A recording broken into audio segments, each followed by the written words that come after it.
Family ആയിട്ട് ഉപയോഗിക്കാൻ പറ്റാത്ത ഒരു ബെഡ്റൂം എന്ന് പറയുന്നത് നോർത്ത് ഈസ്റ്റ് ഭാഗത്ത് ചെയ്യുന്ന ബെഡ്റൂമാണ്. നോർത്ത് ഈസ്റ്റ് ഭാഗം എന്ന് പറയുമ്പോഴത്തേക്ക് വാസ്തുപ്രകാരം ഈശാന കോണാണ്. അപ്പോൾ അവിടെ അശുദ്ധി പാടില്ല എന്ന് പറയുന്നുണ്ട്. അപ്പോൾ അതുകൊണ്ടാണ് നോർത്ത് ഈസ്റ്റ് ഭാഗത്തുള്ള ബെഡ്റൂം ഫാമിലി ആയിട്ട് ഉപയോഗിക്കാൻ പാടില്ല എന്ന് വാസ്തുവിൽ പറയുന്നത്. ഒരു മണ്ടേരിയൻ ഡക്സ് ആണ്. ഇത് നമുക്ക് ബെഡ്റൂമിന്റെ സൗത്ത് വെസ്റ്റ് ഭാഗത്ത് വയ്ക്കാം. കപ്പിൾസിന്റെ ഐക്യത്തിന് വേണ്ടിയിട്ടാണ് ഈ ടൂൾ ഉപയോഗിക്കുന്നത്. ഒരു വീടിനെ സംബന്ധിച്ചിടത്തോളം ബെഡ്റൂം ഏത് ദിക്കിൽ പണിയണം എന്ന് വ്യക്തമായി വാസ്തുവിൽ പറയുന്നുണ്ട്.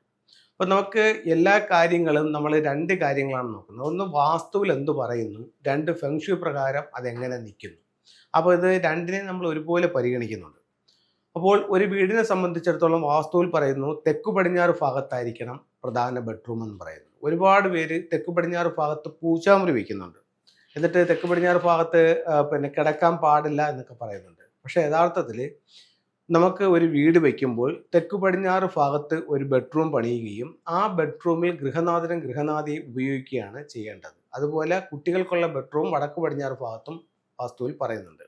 ഇനി ഫാമിലി ആയിട്ട് ഉപയോഗിക്കാൻ പറ്റാത്ത ഒരു ബെഡ്റൂം എന്ന് പറയുന്നത് നോർത്ത് ഈസ്റ്റ് ഭാഗത്ത് ചെയ്യുന്ന ബെഡ്റൂമാണ്. നോർത്ത് ഈസ്റ്റ് ഭാഗം എന്ന് പറയുമ്പോഴത്തേക്ക് വാസ്തുപ്രകാരം ഈശാന കോണാണ്.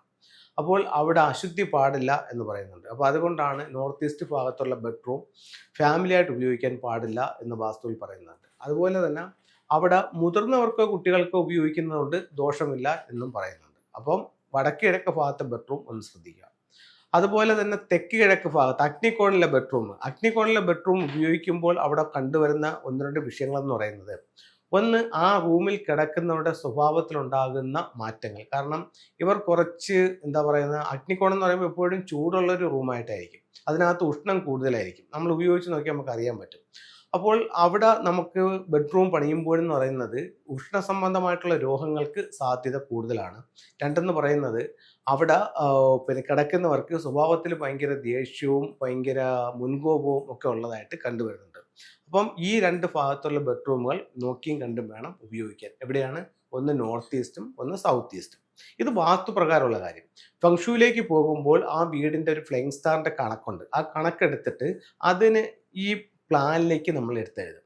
അപ്പോൾ ഒരു വീടിൻ്റെ എത്ര ഡിഗ്രിയിലാണ് വീട് ഫേസ് ചെയ്യുന്നത്, വീട് എപ്പോഴാണ് പണി കഴിപ്പിച്ചത്, അങ്ങനെയുള്ള കാര്യങ്ങളെല്ലാം എടുത്തുകൊണ്ട് വീടിൻ്റെ ഫ്ലൈങ് സ്റ്റാർ എടുക്കും. ഫ്ലൈങ് സ്റ്റാർ എടുക്കുമ്പോൾ ഓരോ വീടിനും വ്യത്യസ്തമായിരിക്കും.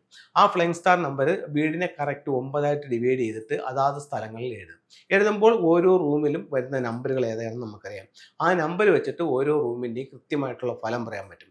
ഒരു റൂമിൽ കിടക്കുമ്പോൾ അതിനകത്തൊരു 2-5 കോമ്പിനേഷനാണ് വന്നിരിക്കുന്നതെന്നുണ്ടെങ്കിൽ ആ വീട്ടുകാരെ വിളിച്ചിട്ട് ഈ റൂമിനകത്ത് ആരെ കിടക്കുന്നത്, അത് ഇന്ന ആളെ കിടക്കുന്നത്, ഈ റൂമിനകത്ത് കിടന്നാൽ ഇന്നണക്ക് ആരോഗ്യ പ്രശ്നമുള്ള റൂമാണ്, അത് അവിടെ കിടന്ന അന്ന് തൊട്ട് ആ പയ്യന് സുഖമില്ല, അല്ലെന്നുണ്ടെങ്കിൽ അമ്മയാണ് അവിടെ കിടന്നത്, അമ്മ ഇങ്ങനെ ആരോഗ്യ പ്രശ്നം ഉണ്ടായിരുന്നു.